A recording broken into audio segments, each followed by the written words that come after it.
जय मसीह की। परमेश्वर आपको आशीष दे। आइए हम आज के दिन में प्रभु का धन्यवाद दें और प्रभु के वचन की ओर ध्यान देंगे। मैं उम्मीद करता हूं कि आप लोग प्रभु यीशु मसीह में भले चंगे हैं। प्रभु ने अब तक हमको संभाल के रखा, ये उसका महान अनुग्रह है। बेशक तकलीफ़ें हैं, परेशानियां हैं, विश्व भर में महामारी का असर है, गंभीर असर है, लेकिन फिर भी प्रभु के ऊपर विश्वास रखने वाले प्रभु यीशु मसीह में आनंदित हैं। धन्यवाद करते हैं इस बात के लिए। सो आइए हम प्रभु के वचन की ओर ध्यान देंगे और हम देखेंगे मत्ती रचित सुसमाचार उसका 7वां अध्याय, उसकी 24 आयत से लेकर 27 आयत तक मैं आपके लिए पढ़ता हूं। इसलिए जो कोई मेरी ये बातें सुनकर उन्हें मानता है वो उस बुद्धिमान मनुष्य के समान ठहरेगा जिसने अपना घर चट्टान पर बनाया, और मेघ बरसा और बाढ़ें आई और आंधियां चली और उस घर से टकराई, फिर भी वो नहीं गिरा क्योंकि उसकी नींव चट्टान पर डाली गई थी। परंतु जो कोई मेरी ये बातें सुनता है और उन पर नहीं चलता वह उस निर्बुद्धि मनुष्य के समान ठहरेगा जिसने अपना घर बालू पर बनाया, और मेघ बरसा और बाढ़ें आई और आंधियां चली और उस घर से टकराई और वह गिरकर सत्यानाश हो गया। प्रभु अपने वचन के पढ़े सुने जाने के ऊपर अपनी आशीष दे। जब हम प्रभु के इस वचन को सुनते हैं, हमें मालूम है कि हमने बचपन से इसको बहुत बार सुना है, बहुत बार हमने पढ़ा है इसको, बहुत से प्रचार संदेश हमने इसके ऊपर सुने हैं। और प्रभु फर्क तरीके से एक ही संदेश से, एक ही वचन से परमेश्वर हमसे बात कर सकता है। और आज आप लोगों के लिए मैं इस बात को इसलिए लेके आया हूं क्योंकि मैं जब इस वचन को पढ़ रहा था तो परमेश्वर ने मेरे मन में डाला इन बातों के लिए कि बहुत दफा प्रभु के लोग प्रभु के वचन सुनने के ऊपर बहुत ध्यान देते हैं, और ध्यान देना चाहिए क्योंकि ध्यान से सुनेंगे तभी हम उसको पूरा कर पाएंगे। लेकिन बहुत दफा हम लोग प्रभु के वचन को सुनते रहते हैं, लेकिन प्रैक्टिकली उसके ऊपर अमल नहीं करते, और ये बहुत ही खतरनाक बात है अजीजों। इसकी शुरुआत की जो आयत है उस लाइन में 24 आयत में लिखा है, इसलिए जो कोई मेरी ये बातें सुनकर उन्हें मानता है। अब इससे ये पता लगता है कि ये एक कंटिन्यूएशन है, किसी और वचन के साथ कंटिन्यूटी है, इसलिए जब इसमें शब्द लगाया गया। और अगर हम इसमें थोड़ा सा पीछे जाएंगे तो हमें मालूम चलेगा कि जो शीर्षक है उस पर्टिकुलर सब्जेक्ट का वो है जैसा पेड़ वैसा फल। और यहां पर यीशु मसीह झूठे भविष्यवक्ताओं से सावधान रहने के लिए बात करते हैं, और पेड़ का एक दृष्टांत देके वो बात करते हैं कि 17वीं आयत में कि इसी प्रकार हर एक अच्छा पेड़ अच्छा फल लाता है और निकम्मा पेड़ बुरा फल लाता है। अच्छा पेड़ कभी बुरा फल नहीं लाता और निकम्मा पेड़ कभी अच्छा फल नहीं ला सकता। सो ये बातें हमारे जीवन में बहुत ही ध्यान देने योग्य हैं, क्योंकि प्रभु का वचन हमें ये बात सिखाता है कि अगर हमारे अंदर जो बीज है वो बीज अगर रिन्यूड नहीं हुआ, वो नया नहीं हुआ, नया जन्म हमने प्राप्त नहीं किया और नई रीति से बातों को समझते नहीं है, नई सोच के साथ हम जीवन को बसर नहीं करते हैं, तो पुराने जीवन की बातें हमारे जीवन को डिस्टर्ब कर सकती हैं, खराब कर सकती हैं। अजीजों, हम यहां पर पढ़ते हैं कि कोई भी बुरा जो पेड़ है वो अच्छा फल नहीं लेके आ सकता। कभी भी उसके अंदर ये खूबी नहीं आएगी कि वो एक अच्छा फल लेके आए, क्योंकि उसकी जो जड़ है वो खराब है। और अगर आप 21वीं आयत को देखेंगे तो उसमें लिखा है, जो मुझसे हे प्रभु कहता है उनमें से हर एक स्वर्ग के राज्य में प्रवेश न करेगा, परंतु वही जो स्वर्गीय पिता की इच्छा पर चलता है। ये बहुत ही भयानक बात है अजीजों। जब भी मैं इस वर्ष को पढ़ता हूं मेरा दिल जो है कांपता है इस वचन को सुनकर, इस बात को पढ़कर। और ऐसा होना भी चाहिए, क्योंकि बहुत बार हम ये सोचते हैं कि हम प्रभु यीशु मसीह के ऊपर विश्वास करते हैं, हम उसको हे प्रभु कहते हैं, लेकिन यीशु मसीह इस बात को कहते हैं हर एक जो मुझसे हे प्रभु कहता है उनमें से हर एक स्वर्ग के राज्य में प्रवेश नहीं करेगा। लेकिन हम लोग तो यही मानते हैं कि हमने यीशु मसीह के ऊपर विश्वास कर लिया, उसको हे प्रभु कह के उसको पुकारते हैं, हम निश्चित रूप से स्वर्ग राज्य के सदस्य हैं, हम जाएंगे स्वर्ग में। और हमारा विश्वास होना भी ऐसे ही चाहिए अजीजों कि हम स्वर्ग राज्य की संतान हैं, क्योंकि ये हमारे विश्वास को मजबूत करता है। लेकिन हमें एक बात का और भी ध्यान देना है कि दुष्ट किसी रीति से हमें धोखा न दे, और हम अपने आप में धोखे में न रहे कि हम लोगों ने विश्वास किया यीशु मसीह के ऊपर, अब हमको केवल उसके वचन को सुनना है, बाइबल की बातों को सुनना है, क्योंकि वो सुनने में बहुत अच्छी हैं, नई बातें हैं, दुनियावी और बातें जो है इस तरह से हमको संदेश नहीं देती जैसे बाइबल में देती है, इसलिए हमको सुनना ही जरूरी। बहुत सारे ऐसे लोगों को मैं जानता हूं जो सुबह उठते से बाइबल को पढ़ते हैं, लेकिन अपनी दिनचर्या में, अपने डेली रूटीन में उन बातों को लागू नहीं करते, उनको पूरा नहीं करते। हमें मालूम है कि झूठ नहीं बोलना चाहिए, लेकिन झूठ बोलना छोड़ते नहीं। मालूम है कि व्यभिचार से हमें बचे रहना है, लेकिन व्यभिचार के परीक्षाओं में गिर जाते हैं। परीक्षाओं का आना तो स्वाभाविक है, लेकिन उनमें गिर जाना पाप है। हम बचेंगे कैसे? कैसे हम अपने आप को रोक के रख सकते हैं अजीजों? मैं चाहता हूं कि हम लोग पढ़ेंगे प्रभु के वचन में से। अगर आप याकूब की पत्री को खोलेंगे तो याकूब की पत्री में जो है प्रभु के वचन से हम देखते हैं कि पहले ही अध्याय में जहां पर शीर्षक है सुनना और करना, याकूब की पत्री उसका पहला अध्याय, उसमें लिखा है, हे मेरे प्रिय भाइयों, ये बात तुम जान लो, हर एक मनुष्य सुनने के लिए तत्पर और बोलने में धीर और क्रोध में धीमा हो। और अगली ही आयतों में लिखा है 22 आयत में, परंतु वचन पर चलने वाले बनो और केवल सुनने वाले ही नहीं जो अपने आप को धोखा देते हैं। सुनने वाले अपने आप को धोखा देते हैं।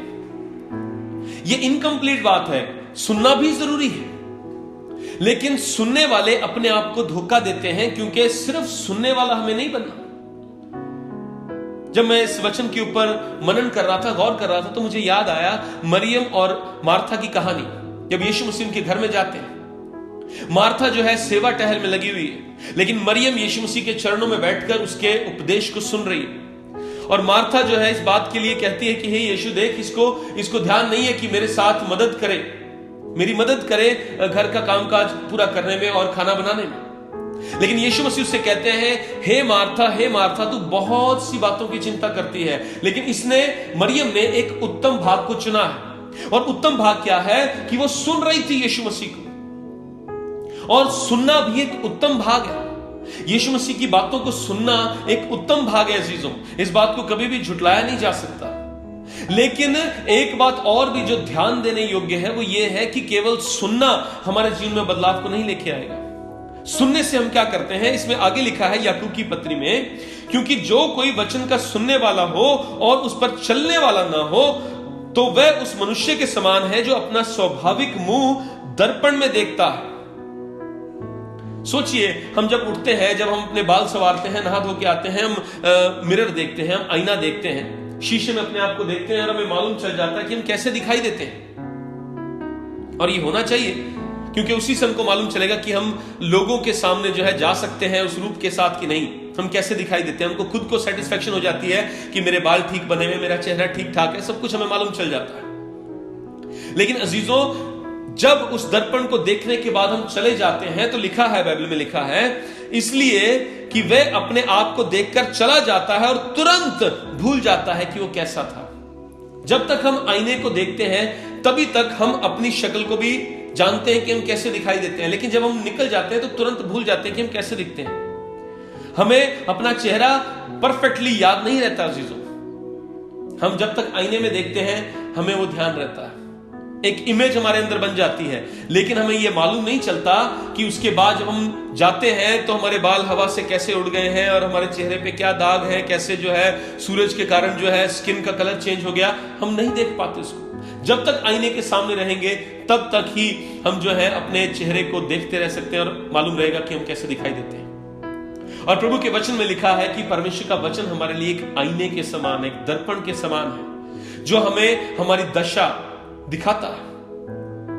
इसलिए अजीजों, जब भी हम प्रभु के वचन को सुनते हैं, तो एक आईने की तरह हमें महसूस होता है कि हम कैसे हैं, कैसे दिखाई देते हैं, कैसे हैं हम।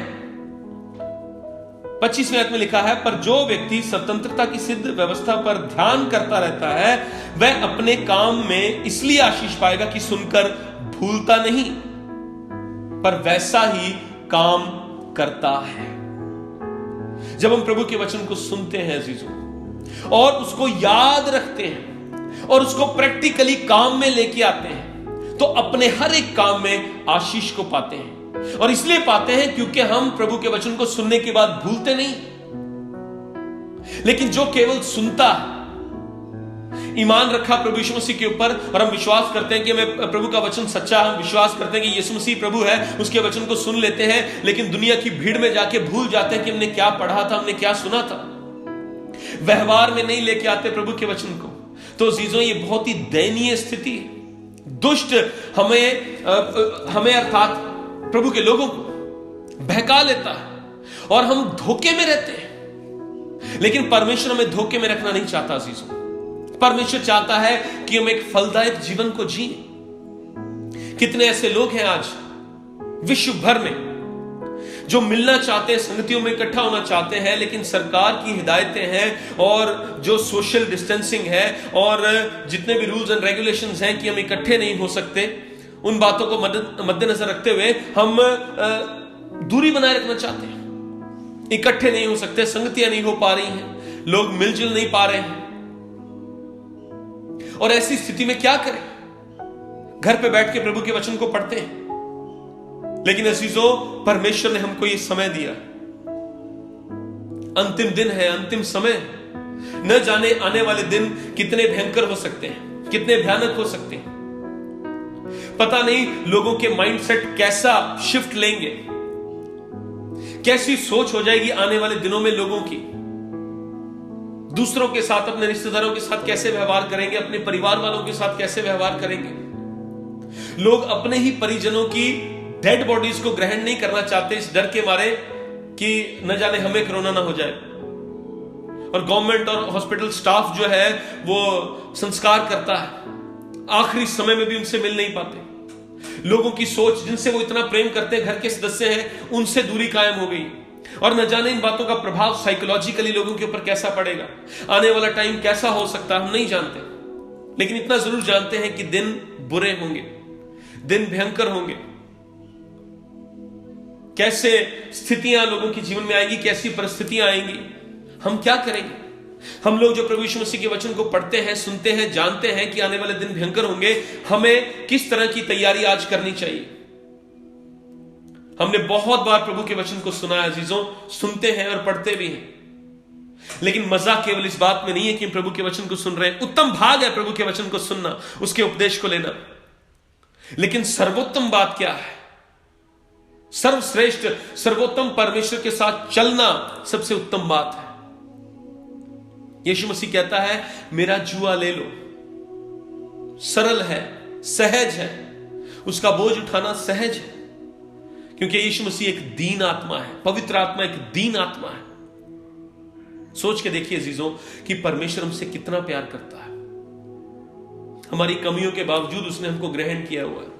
हम कमजोर हैं, बहुत दफा गिर जाते हैं, लेकिन फिर भी वो हमको प्यार करता है, उसने हमको कबूल किया हुआ है। मैं बहुत बार अपनी वीडियोस में इस बात को बोलता हूं अजीजों, हम परमेश्वर की दया का, उसके अनुग्रह का नाजायज फायदा ना उठाएं। परमेश्वर सब बातों को जानता है, हमें अंदर बाहर से जानता है। हम खुद अपने आप को इतना नहीं जानते जितना परमेश्वर हमें जानते हैं। इसीलिए अपने आप को परमेश्वर के हवाले करें, समर्पित हो जाएं। अगर आज तक भी आप ढीठ होके गलत काम कर रहे हैं, आज तक भी प्रभु के वचन को सुनने के बावजूद भी उसकी बात को मान नहीं रहे हैं, तो आज कम से कम फैसला कर लें। हम नहीं जानते कि समय कब हमारे लिए खत्म हो जाएगा, हम नहीं जानते कि कब अंत आ जाएगा, हम नहीं जानते कि कब यीशु मसीह अपने फरिश्तों के साथ अपने पिता की महिमा में आ जाएगा, हम नहीं जानते कि हम कब इस दुनिया से कूच करके चले जाएंगे। लेकिन किसी भी सूरत में हम परमेश्वर के स्वर्ग राज्य को मिस ना करें, किसी भी सूरत में अपने रिश्ते को परमेश्वर से अलग ना करें, किसी भी सूरत में धोखे में ना रहें, शैतान की चालों से अनजान ना रहें, अपने अंदर बुरे बीज को ना रखें, परमेश्वर का बीज अपने अंदर रखें, परमेश्वर के वचन को अपने अंदर रखें, उसके वचन को सुने भी और लागू भी करें, पूरा भी करें। हो सकता है कि प्रभु का वचन पूरा करने में आपको कठिनाई हो सकता है कि परमेश्वर का आज्ञा पालन करने में आपको कुछ गहरे कदम उठाने पड़े, सख्त कदम उठाने पड़े, जिनके लिए आपको लगे कि आप टूट रहे हैं। ऐसा टूटना आपके लिए बहुत फायदेमंद है चीजों। हो सकता है कि आपको बहुत दुख पहुंचे, लेकिन वो आज का सहा हुआ दुख आपके आने वाले समय के लिए खुशी को लेके आएगा। जो आंसुओं के साथ बोएंगे वो खुशी के गीतों के साथ काटेंगे। ऐसी आज के आपके आंसू आपके आने वाले समय के लिए अनंत काल के आनंद और खुशी को लेके आएंगे। ऐसी परमेश्वर के लिए फैसले करें, परमेश्वर के लिए जिए, परमेश्वर के साथ साथ चले। आपको मजा आने लगेगा परमेश्वर के साथ चलने में। जो चीजों को आप प्रेम करते हैं, अगर आप उनको परमेश्वर से बढ़ के प्रेम करते हैं तो वो आपके लिए डेंजरस है, हानिकारक है। उनको छोड़ना ही आपके लिए फायदेमंद है। जिन चीजों के बिना आप रह नहीं सकते हैं, अगर वो परमेश्वर नहीं है, परमेश्वर के अलावा अगर वो कोई भी चीज है, तो वो आपके लिए नुकसानदायक है। सिर्फ परमेश्वर का वो स्थान होना चाहिए कि उसके बिना आप जी ना सकें। केवल परमेश्वर का वो स्थान होना चाहिए कि आप उसके बिना सांस ना ले सकें। केवल परमेश्वर वो होना चाहिए जो सबसे पहला स्थान रखे आपके और मेरे जीवन में। अजीजों, अपने अंदर परमेश्वर को स्थान दें। परमेश्वर का बीज आपके अंदर हो ताकि आप अच्छा फल लेके आ सके, क्योंकि अच्छा बीज कभी भी निकम्मा फल लेके नहीं आएगा। उसका मतलब यह है कि जब आप अंदर से नए हो जाएंगे, अंदर से आपके बदलाव आ जाएगा, तो आपका बाहरी स्वभाव ऑटोमेटिकली बदलता जाएगा। लिखा है, तुम्हारे मन के नए हो जाने से तुम्हारा चाल चलन भी बदलता जाए। जब आपका मन ही नया हो जाएगा, आपका चाल चलन ऑटोमेटिकली बदल जाएगा। लेकिन बुद्धिमान मनुष्य वो है जो उसके वचन की बातों को सुनता है और उस पर चलता भी है। आंधियां चलती हैं, तूफान आते हैं, मेघ बरसता है, हवाएं टकराती हैं, लेकिन वो गिरता नहीं है, वो टिका रहता है, क्योंकि उसकी नींव चट्टान पर रखी हुई है। लेकिन जो व्यक्ति प्रभु के वचन को सुनता तो है, अर्थात विश्वासी लोग, प्रभु के वचन को कौन सुनते हैं? विश्वासी लोग ही सुनते हैं, जिनको मालूम है कि हमको बाइबल की बातों को सुनना चाहिए, पढ़ना चाहिए, लेकिन उस पर चलते नहीं। बाइबल कहती है कि उन लोगों का जो शीर्षक है, उन लोगों का जो डेजिग्नेशन है, वो निर्बुद्धि मनुष्य है। हम कभी भी निर्बुद्धि होना नहीं चाहते। हम में से हर एक अपने आप को बुद्धिमान समझता है और बुद्धिमान हमें बनना, लेकिन वो व्यक्ति निर्बुद्धि है। बाइबल उसको निर्बुद्धि कहती है जो वचन को सुनता तो है लेकिन उस पर चलता नहीं है। फिर ऐसे जीवन से हमको क्या लाभ? ऐसे वचन को सुनने से हमें क्या लाभ? ऐसे विश्वास से हमको क्या लाभ? क्योंकि बाइबल में लिखा है आगे कि बहुत से लोग उस दिन आकर उसको कहेंगे कि हे प्रभु, हमने तेरे नाम से भविष्यवाणी की, हमने तेरे नाम से दुष्ट आत्माओं को निकाला, हमने तेरे नाम से बहुतों को, बीमारों को चंगा किया। लेकिन प्रभु यीशु मसीह उनसे कह देंगे, हे कुकर्म करने वालों, मुझसे दूर हो जाओ, मैंने तुमको कभी नहीं जाना। हम में से कोई ऐसा शब्द प्रभु यीशु मसीह से सुनना नहीं चाहेगा। और अगर परमेश्वर हमें ये स्वतंत्रता देता है, ये आजादी देता है कि हम उसके वचन को सुने, उसके वचन को पढ़े, उसके साथ साथ चले, तो अजीजों, आज ही से हमें अपने आप को एक्टिव करना है। आज ही से हमें अपने आप को डिसिप्लिन करना है, ट्रेंड करना है, अनुशासित करना है। जो चीजें हमें छोड़ने को प्रभु का वचन कहता है, छोड़ दे उनको। कठिनाई होगी आपको उन चीजों को छोड़ने में, क्योंकि हम यूज्ड टू हैं उन चीजों को करने में। हमें आदत हो गई है वो पाप करने में, और वो आदत को लेकिन हम छोड़ेंगे क्योंकि प्रभु हमको अंदर से बल देगा। हम अपने आप से नहीं कर सकते, अपने आप से पाप से बाहर नहीं आ सकते, लेकिन खुदावंद हमको पवित्र आत्मा देता है। खुदा हमको एक ऐसा विश्वास देता है कि वो विश्वास हमें आनंद से भरता है, और वो आनंद उस पाप के आनंद से ज्यादा बड़ा है। दुनिया की किसी भी चीज में वो मजा नहीं जो प्रभु के आज्ञा पालन में मजा है। और अगर आप ऐसा करेंगे तो आप निश्चित रूप से प्रभु की आशीष को पाएंगे। मैं उम्मीद करता हूं कि आपने प्रभु के वचन को समझा है। मैं उम्मीद करता हूं कि आप आने वाले टाइम में प्रभु की आशीषों को देखेंगे। मैं उम्मीद करता हूं कि आप आज से केवल प्रभु के वचन को सुनेंगे नहीं, बाइबल को केवल पढ़ेंगे नहीं, बाइबल की बातों को केवल सुनेंगे नहीं, लेकिन उसकी एक एक बात को पूरा करने के लिए अपने मन को उस पर लगाएंगे। और आप अगर ऐसा करेंगे तो आप अपने हर काम में आशीष को देखेंगे, क्योंकि आशीषें उन लोगों को मिलती हैं जो प्रभु के वचन को सुनते हैं और भूलते नहीं और उनको पूरा करते हैं। क्योंकि बहुत सारे लोग ऐसे दुनिया में हैं जो परमेश्वर से प्रार्थनाएं करते हैं, मांगते हैं प्रभु से, लेकिन उनके पास हर बार एक ही बात होती है कि प्रभु हमारी सुनता नहीं है, प्रभु हमारी सुन नहीं रहा, हमें तो कोई आशीष नहीं मिली। और उनमें से बहुत बार ये कारण हो सकता है कि हम उसकी बातों को सुनते हैं और विश्वास करने का जो है दावा भी करते हैं, लेकिन अंदर से प्रभु हमको जानता है कि हम उसके वचन को भूले हुए हैं, उसको पूरा नहीं करते। तो आज ही से प्रभु के साथ चलने के लिए तैयार हो। आज ही से आज्ञा पालन, प्रैक्टिकली छोटी से छोटी वचन की बात को पूरा करें। छोड़ दें ऐसे लोगों को जो खुदा आपको नहीं चाहता कि आप उनके साथ संबंध रखें। छोड़ दें उन बातों को बोलना जो उचित नहीं है। छोड़ दें ऐसे विचारों को जो शारीरिक हैं और संसारिक हैं, उनको एंटरटेन मत करें। गलत विचार शैतान आपके मन में डालता है और आपके अंदर डर का आत्मा आ जाता है, ऐसे विचारों को कैंसिल कर दें, उनको एंटरटेन मत करें। वो लोग जिनसे आप मिलते हैं और पाप करते हैं, उन लोगों की संगति को छोड़ दें। अलग कर लें अपने आप को। ऐसा नहीं है कि आप उन लोगों से नफरत करें, यह नहीं मैं कह रहा हूं, लेकिन उनके लिए प्रार्थना करें। खुदावंद उनके जीवन को बदल सकता है, लेकिन अगर आपका उनके साथ मिलना आपके जीवन को गिरा रहा है तो आप अपने आप को अलग करें। मैं विश्वास करता हूं कि आप आशीष को पाएंगे आज के वचन के आज्ञा पालन के द्वारा। प्रभु आपको बहुतायत से ब्लेस करे, प्रभु में आशीषित रहे। आइए हम प्रार्थना करते हैं। स्वर्गीय पिता, सेनाओं के यहोवा, हम आपके चरणों में आते हैं। हम दुआ करते हैं प्रभु इस अच्छे समय के लिए जो आपने हमको दिया, कि हम प्रभु के वचन के ऊपर मनन करें। हम प्रार्थना करते हैं प्रभु जी कि हमारे अंदर परमेश्वर का बीज है, और खुदावन वो बीज हमें खुदावन गलत रास्ते से बचाता है, और हम कभी भी निकम्मा फल नहीं लेके आएंगे प्रभु जी, बुरा फल नहीं लेके आएंगे प्रभु जी। यही हमारी उम्मीद है, यही हमारी आशा है, और यही हमारा विश्वास है। प्रभु हम प्रार्थना करते हैं जितने हमारे साथ इस प्रार्थना में जुड़े हुए हैं वो लोग आशीष को प्राप्त करें। खुदावन केवल वचन के सुनने वाले ना हो, लेकिन उस पर चलने वाले हो। खुदावन धोखे में ना रहे, शैतान की चालों से अनजान ना रहे, लेकिन अपने आप को डिसिप्लिन करें, अपने आप को तैयार करें आपकी बातों को मानने के लिए।